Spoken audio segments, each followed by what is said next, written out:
I did not have sexual relations with that woman. Yes or no? Did you ever take banned substances to enhance your cycling performance? Yes. I had no prior knowledge of the planned assault on Nancy Kerrigan. I am deeply sorry for my irresponsible and selfish behavior I engaged in. Oh boy, it's Oops the Podcast. I'm Francis. He is Giulio. That's right. Hey G, how are you? How you doing, man? Well, I'm swell. It's cold, but it's fine. Yeah. What's the latest in your life? Fucking trying to survive, bro. You got a tattoo. I did get a tattoo. But that's barely news for you because you've got so many. I have kind of a bunch, but like nothing too invasive. But What does that bring us to? A baker's dozen? No, I think a baker's dozen is 13. I don't know what a baker's dozen is. Yeah, I think it's 13. Fair. You do know what it is. I didn't. I couldn't remember if it was one less or one more. I think I have more than that. You got more than 13. You got 18. I maybe have more than that too. Holy tits, McGee! But they're all like they're just kind of like scattered, and I don't have like a sleeve or anything. And also, when you have a sleeve, is that one?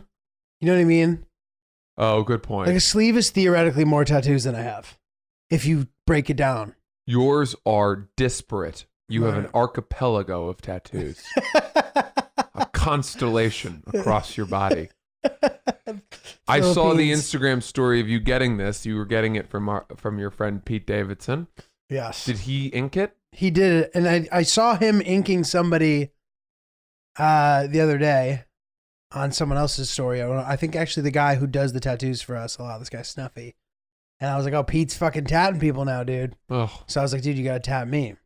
He's like, all right, dude. So I was over there yesterday and I was like, let's do a tat. He's like, what do you want it to be? I was like, you pick. And then he was like, dude, why don't we just make it, fuck. So I was like, all right. So here it is, baby. You got, fuck, tattooed on your leg. Correct. See if we can get this for the camera. When you do that, is your thought that you can easily change it or black it out into something? No. My thought actually, and this is definitely some tattoo kind of like self-brainwash, but I think of it as a thing like, that was like that's like one of our favorite jokes. It's sort of like the basis even of our friendship. Yours and Pete's. Not the basis, but it was like our first joke, one of our first jokes that we really thought was funny.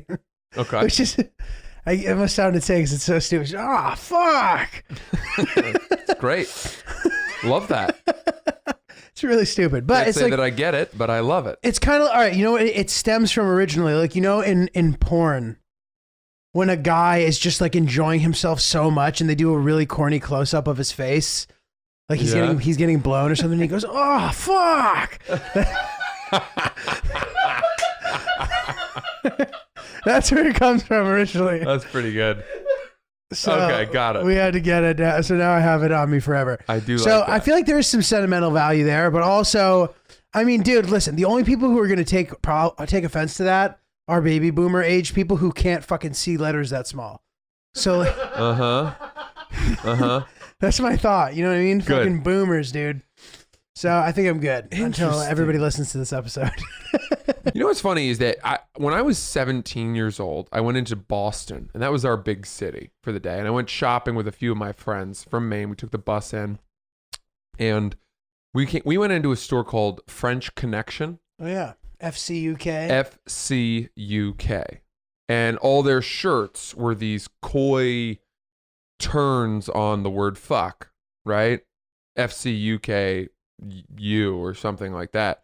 And I remember feeling too scared to buy one of their t-shirts because I thought that it was too suggestive, that it was too close to the word fuck, and that to wear the word fuck around would get me in trouble in life. I was too nervous. And you've now tattooed the word fuck on your person. That's true. But I mean, the spelling isn't exact, which is, it's very similar to the FCUK thing because it's not spelled properly. Got it. However, it's funny that that's why you didn't like to wear those shirts. I didn't want to wear them because I didn't want to look like I was Turkish. I feel like those shirts have this very like Eastern Mediterranean vibe to them. Sure. Yeah. So I was like, I'm ethnically ambiguous enough that I'm going to leave that out of the Hey, operation. Hey, see that guy? Look at that. Is he Turkish? Because of the shirt he's wearing? Dude, I can't get canceled for that, right? There's No. nothing wrong with being Also, Turkish. Turkey's fine. I also love turkey. They're actually not fine. I think I just went Erdogan had some problems. I can't even remember that they're very heavily involved in Syria. We're not getting into it though. Wow, good stuff. All right, well, congrats on the new tattoo. Thank you. Well, I had an unbelievable experience on Monday. I went to the Celtics Lakers game courtside. Amazing. Have you ever been courtside to a game? I have. Come on. Sorry, pal. God. Well, actually, we can compare notes. However, though, I was under the hoop courtside and you were side of the court Dude. side, which is more illustrious. It's more illustrious, but being under the hoop is better for viewing. If it depends, though. I Only really, for half of the game. Yeah. Okay. So first of all, I know that in tennis, being behind the baseline is far better for viewing Yes. because then you're not Yeah, doing this thing. with your fucking head the whole time. Yeah. You know what I mean? You're not watching. Yeah. You know what I'm saying?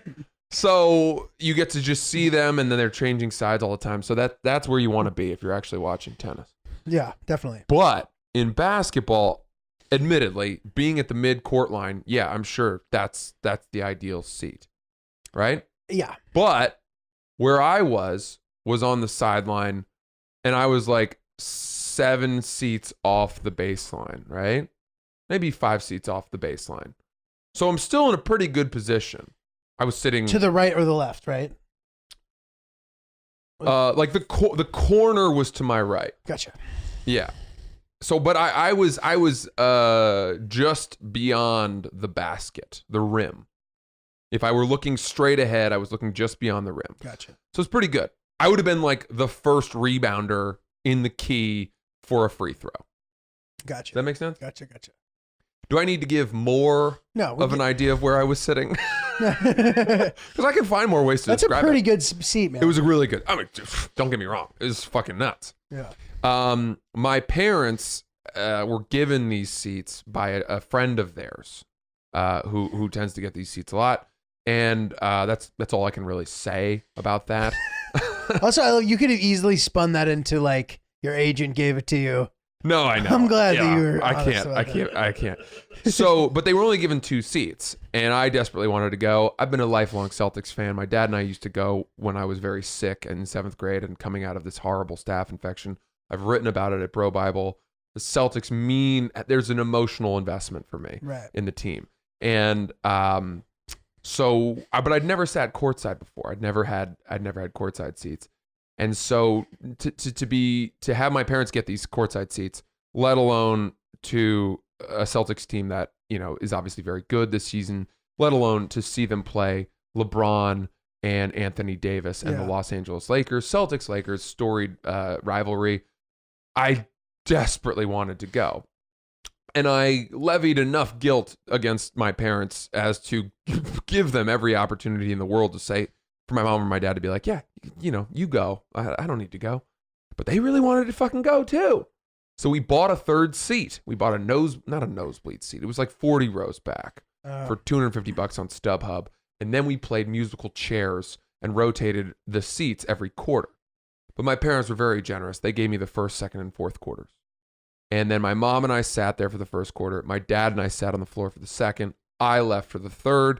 And then I came back and sat with my mom for the 4th quarter. Your mom is a big basketball gal? Not really. Okay. But, dude, I mean, anybody given that courtside seat is going to want to stay. 100%. The game was a blowout, and no part of us wanted to leave. Who won? The Lakers? The Celtics blew out the Lakers. They won by like 30. Oh, I saw the gif going around of that dude dunking on LeBron. Yeah. Who was that again? That was Jaylen Brown. Gotcha. Yeah, he climbed the ladder. That was cool. 2 hands. Now, admittedly, I was a little disappointed that the game was a blowout because you're sitting that close. You want to see. They pulled the LeBron and they pulled the starters with 10 minutes left in the 4th quarter. So that was kind of disappointing. That's bad. Having said that, it was a very good game in the first half, and I was on the floor for the whole first half. So you walk in, right? And it's one of those things where you're coming out of an entrance from the regular stadium, and you're getting closer and closer to the floor, and you're like, whoa, Yeah. you know, this is getting better and better.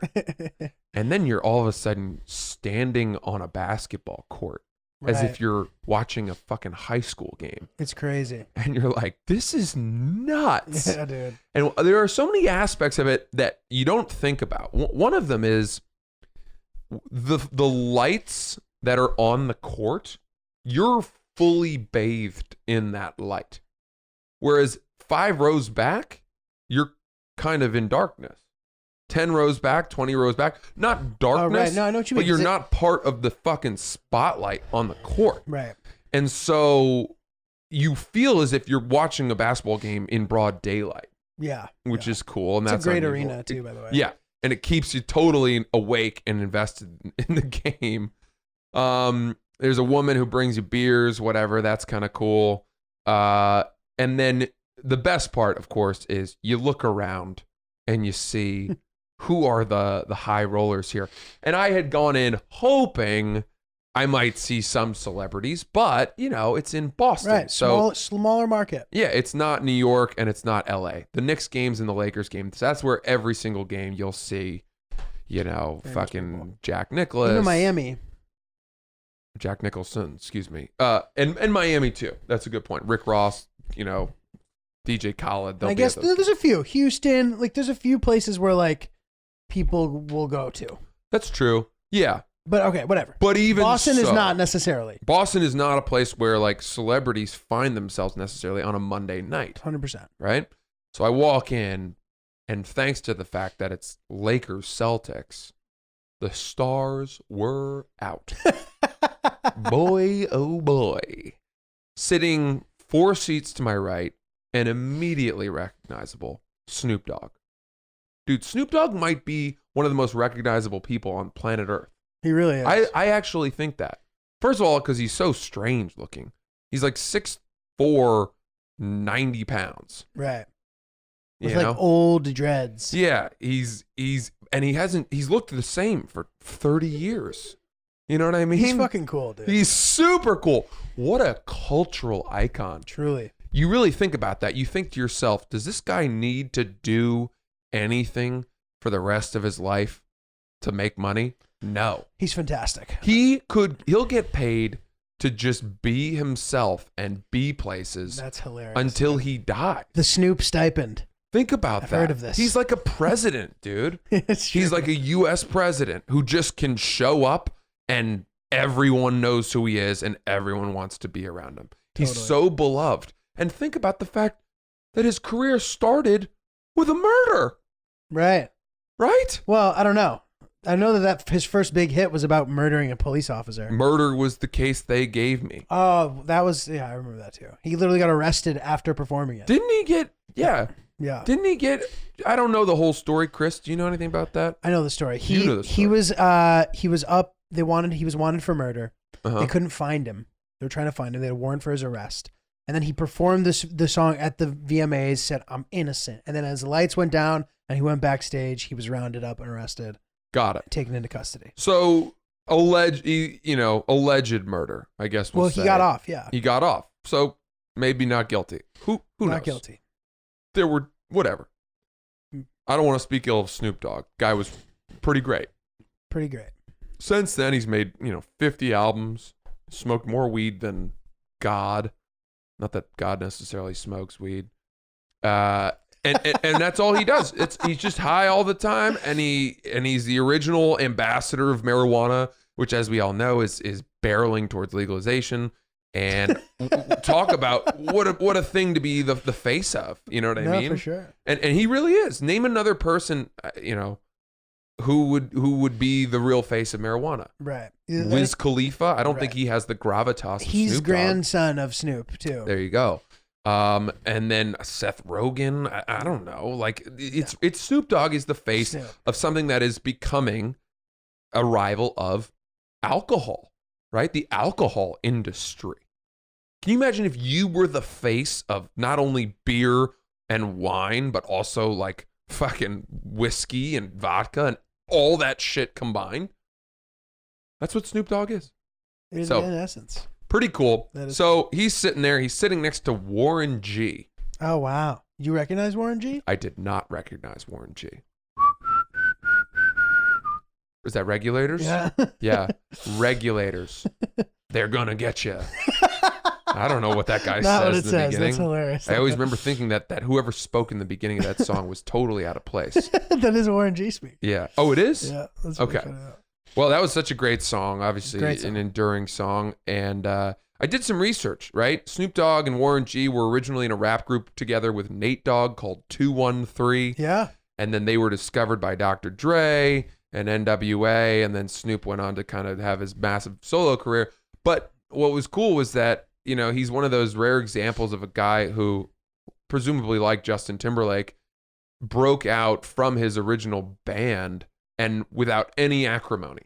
There was no jealousy, no like, I'm too big for this. Right. They were all still best pals. They made another album. Did they? Yeah. But yeah, I see what you're saying. Like, yeah, there was a situation like that. Yeah. Yeah. Broke out of his group, blah, blah, blah. So pretty cool. That is cool. Lots of cool stuff. Yeah, So Snoop Dogg's there, right? And then Big Papi, David Ortiz, comes in and sits down 2 seats to my left. He's the fucking man. And he came in like 5 minutes into the first quarter. And I was like, Jesus Christ. He's just God in Boston. Dude, not only, he's Jesus and God in one, right? As if his incredible heroics and insane ability to raise his batting average during the World Series wasn't enough. He then goes and gets shot That was crazy. in the Dominican Republic, survives it, and gets that incredibly rare status of a living martyr. Right. Do you know what I mean? Right. He is a living martyr in Boston. True. And he's the fucking mayor of Boston. And so he's sitting 2 seats to my left, shook his hand. And then Snoop Dogg's to my right. And then, so at one point, Snoop Dogg came over to say hi to David Ortiz. And when that happened, they all like took a picture together. And then as Snoop was heading back to his seats, I was like, hey, Snoop, can I get a quick picture? And he was like, he just comes right in. You know, it's so automatic for him. And as we're in for the picture, he throws up 2 peace signs. And then he goes, yo, man, you look just like Brian Scalabrine. That's unbelievable. And I know I don't really do a very good Snoop Dogg, but That's do you know who insane. Brian Scalabrine is? Of course, dude. Brian Scalabrine, for those listening at home, Scal.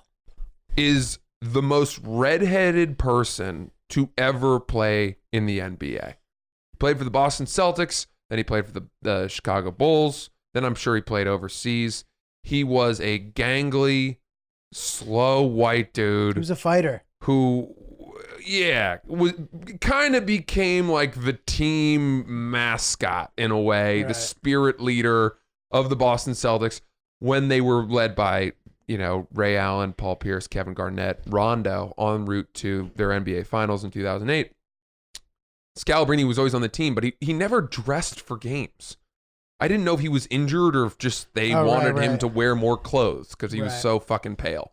Dude, when he would score, I would laugh. It was like insane. it was funny because he was obviously good, Yeah. but it was just something hilarious about Scalabrine. Dude, Boston's fans fucking Scal. loved him. They would Yeah. chant his name. He was If the team went up by like 7, they would start chanting his name. They're like, it's safe enough. Put him Right. in just Put for a him in. minute. We need to see Scalabrine. Scalabrine. And so sometimes he would go in, right? And he has been somebody that people have told me I look like before, but that's so fucking annoying because he's just another redheaded guy, and that's the only reason they're making that comparison. To me, 100%. it's as blanket a comparison as comparing any black person or any Asian person to another person of that race. And those people get offended by that, and I am not allowed to get offended by people comparing me to Brian Scalabrine. You are, but people just be like, "Shut the fuck up, dude." I don't think, I honestly, there are other redheads that I think I do look like. I really don't think I look like Brian Scalabrine. Who do you think you look like? Dude, when I was a kid growing up, I looked very similar to Prince Harry. Right. I was gonna say it. Very like as children, we were like identical, and everybody at my school called me that. Wow. And that was like flattering because girls loved him because he's a fucking prince. He's cool, dude. You know, not some white dude wearing a headband with a 4-inch vertical for the fucking Celtics. Scal was wet though, dude. Yeah, he was pretty He could wet. Shoot. Yeah. Dude, do you have Jewel Pod socks on? No. Those kind of look like It's Jewel just a Pods. fun little design. You know, I don't know. I got these at Happy Socks. They're nice. They do look like Jewel Pods, dude. Yeah. Well, you guys are huge vape addicts. I'm not. More importantly, I got a cool donkey shirt Dude, what the on. fuck? What do you mean you guys are vape addicts? You guys are big vapors. Francis right now sounds like our dad. Like his son is friends with us, and he comes downstairs. He's like, "What are you hanging out with these vape addicts?" Yeah. And he's like, "Dad, they don't even smoke vapes." You guys are the vapors. You guys are Vapors. vapor maxes. I've heard that term, vapor max. The max vapors. Dude. Dude, speaking of smoking, Mhm. after you left last week, Chris taught me how to roll joints, and I rolled one, Really? and it was very good. Really? Chris, get on the ones and twos. This is good. It was actually really nice. Like really, I was like, I don't even know how you just did that. You Dude, just taught him. I have tried for years to roll joints, and every time I've done it, the thing comes out like a fucking fitted sheet just removed from the dryer. They're always so loose, such a mess. You know, they look like shit. They look like a bad dick. And you know, like a really Solid bad dick. crooked. It's just totally loose and loosey goosey. The neck of one of those what are those dogs that have the scrunchy faces? Oh yeah. Yeah, whatever. You get the idea. Yeah. So It's like a highlight penis. Yeah, One that kind of goes forward. sure. Yeah, sure. Highlight.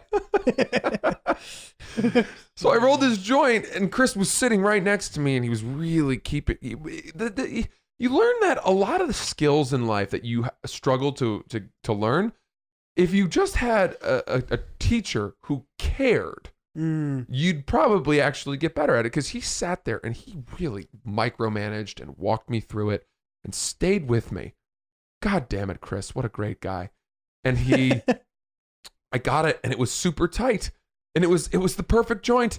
And now I know how, and I'm so thrilled. That's great, man. What a great skill. Chris, I might need to take you up on learning that too. Let's do it, baby. What have you learned? Have you rolled any since? No, Ah, no. My girlfriend doesn't like it when I smoke joints.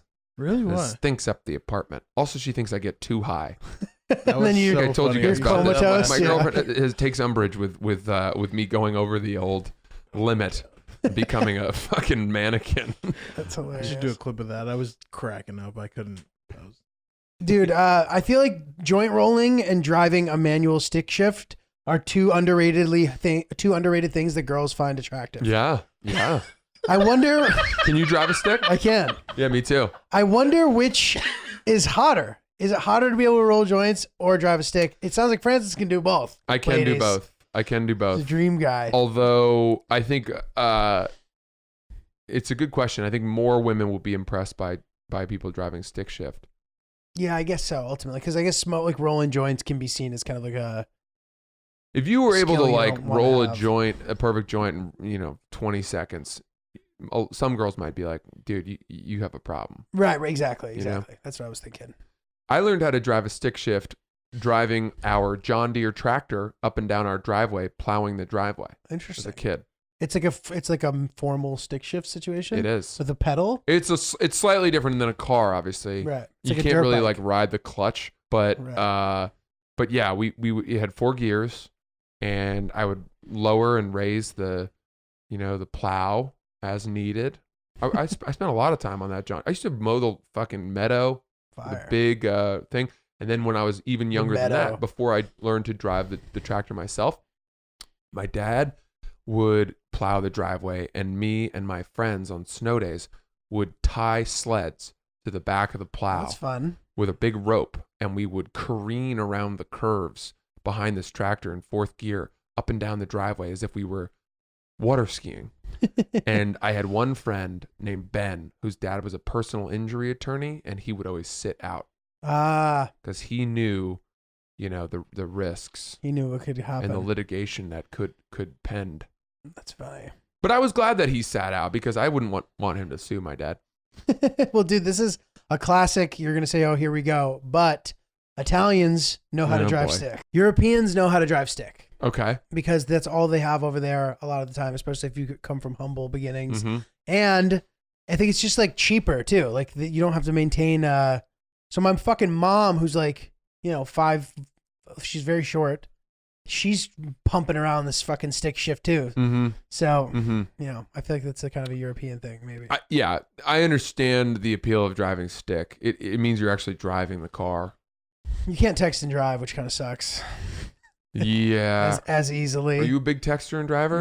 No. Me neither. try not I to. am. I am adamant about it. It's bad. If I'm in a car and the person driving me is texting and driver, dude, have you ever had an Uber driver who was texting and driving? Because I have. Oh, definitely. How fucking insane is that? I put on my fucking seatbelt in the back seat. Dude. To me, that's like watching going into the back of a restaurant, into the kitchen, and watching as a chef pees into a bucket while flipping flapjacks with their other hand. That's pretty funny, actually. You can't fucking do that. I This didn't is your know where job. you were going with that. Yeah, I'm glad I got you're right, there. Though. You're right, dude. You're doing the one thing that is really not allowed based on where you work. Right. I don't know. I'm not a fan. I'm not a fan of that. It spooks me. I get really nervous if a driver's texting and driving. That's stressful. Um, Can I ask you a question? hit me. Did you ever cheat in school? Oh, great question. Did I ever cheat in school? Mm-hmm. Yeah, the answer is yes. I Mhm. did. I did. You remember your methods? Like I was thinking about this morning, and I'm. Isn't it funny? I'm very ashamed to say that. Cheating is something I'm very ashamed of. dude, I once had a girlfriend, okay, and her father was very, very, very successful, and agreed. I always grew up thinking cheating's wrong, whatever, and she figured out a way to cheat on her thing. Like she paid her tutor to write her paper for her, and she told her dad, and her dad goes, "You're very smart. It's very smart." Yeah. And I was like, it like blew my fucking mind and rocked my world. So maybe, I do think not all cheating is equal. I think that is like you're outsourcing and almost forging work under your own name. That's like systematic, serious cheating. right. But for me, it was more like trying to resist the urge on a test to not look over the shoulder of the smart girl Right. and make sure that the answers I'd got. Admittedly, it wasn't often that I would go into a test and just be like, I have no idea. I don't understand the material at all. I'm going to copy every answer. Right. But it was hard at times after on a question where I was like somewhat unsure and had finished my work to not confirm or look at someone else's test. Right. Yeah, I was certainly open to it. And say a similar thing. But I remember one time I actually tried to devise a system for like vocab heavy material. Do you remember those pens where every time you click it, a different business pops up in the little viewfinder thing? Yeah. On the side of the pen. So every time you click, it'll be like Steinway and Sons, click. Fucking Johnny's Pizza, click. So I would deconstruct the pen and tape the vocab over the different businesses With a definition? So if say it was Spanish, Uh-huh. I would write the word and then what it meant. Wow. And so you click and you get to the answer eventually for if it was stuff that was tripping me up. So I did it first and then I realized that the tape was too dense and too thick so it couldn't click. So I was like, fuck. So I had to deconstruct it, put it back on. Then the next day I'm taking the test and I'm like, if I just fucking studied, Yeah. this took me 2 hours. Dude, to that's crazy. I mean, that is so much work yeah, it's really stupid. for so little reward. I remember Yeah. Spanish vocab test. Yeah, truly, dude. I never, it was also dependent on a lot on the teachers. You know, some teachers were far more vigilant about it than others. And also the subject. There were certain subjects where I really didn't need to cheat. English, you know, if you had like short answer questions in a blue book or whatever, and you were writing long shit, cheating wouldn't help, right? 100%. You know, I would, some of the reading, I would like spark note instead of doing the assignment. I don't really know if that's cheating. If you can get, No, dude. would you call that cheating? Absolutely not, man. Yeah. The school curriculum was so unbelievably dense and unnecessary. Like I think back on it, Are you talking high school or college? high school. Like my life in high school was the hardest my life has ever been. Seriously? Yeah, like so overly structured. I was waking up at 6:30 every fucking day. Yeah, it's miserable one. By 9 a.m. I was like, I wanted to start sobbing in my seat, dude. And you Did have you get sports bullied? practice after. No, not really. Maybe Were you popular? yeah, but I maybe got bullied a couple times by like the tough kids, but not real bullying.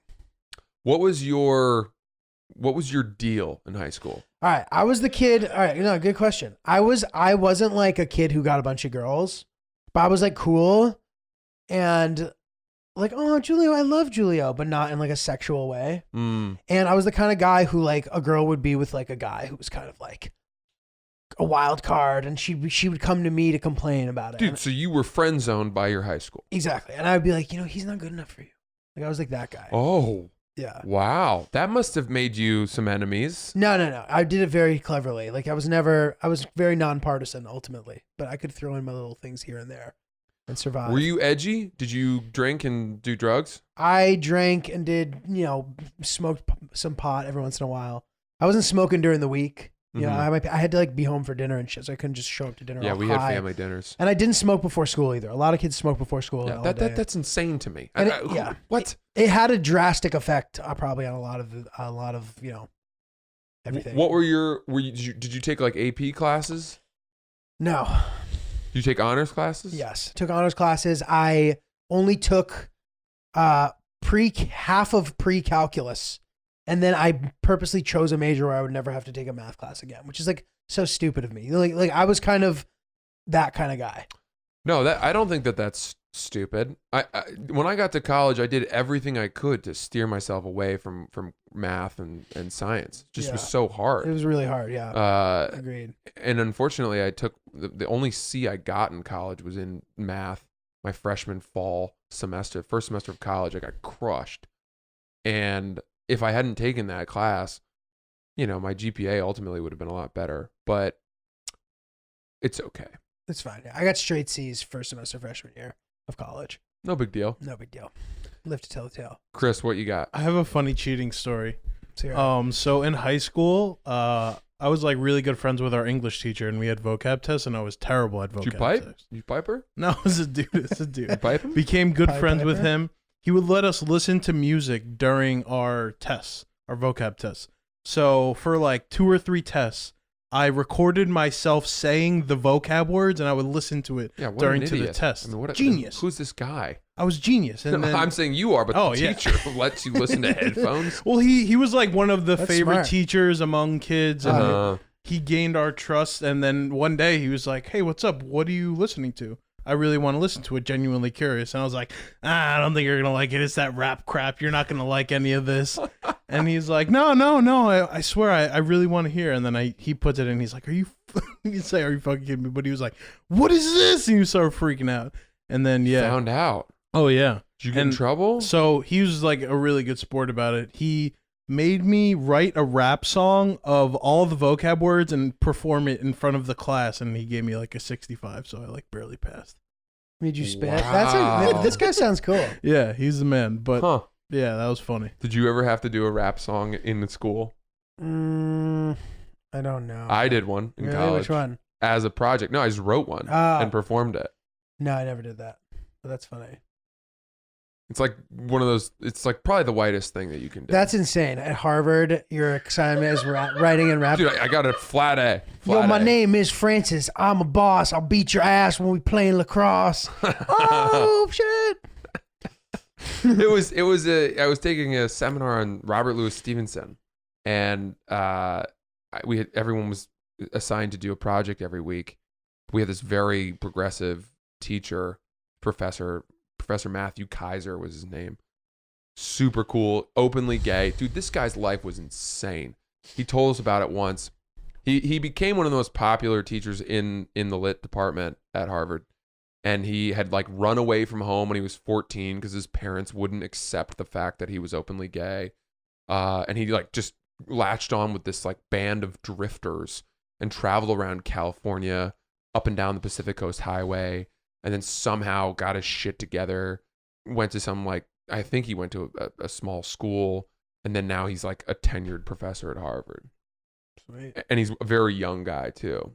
So in that class, I decided to do for my project almost like a summary of the character development through rap of a Robert Louis Stevenson short story. That's cool. Flat A. Pretty dope. Dude, very solid. Guys, thank you very much for listening. Mm. Oops, the podcast. We love you. Let us know what you think. Send us your oopses. We would love to share and, give us some good stuff. Send us your cheating stories. Yeah. We'd be happy to tap into that next week. That would be great. I'm Giulio. You find me at Not Julio. Francis, what do you got coming up? I'm at Helium Comedy Club in Philly. You guys know. March 5th to the 7th. Get tickets for that at francisellis.com and at FrancisCCLS on Instagram. Thanks you guys so much and have a great week.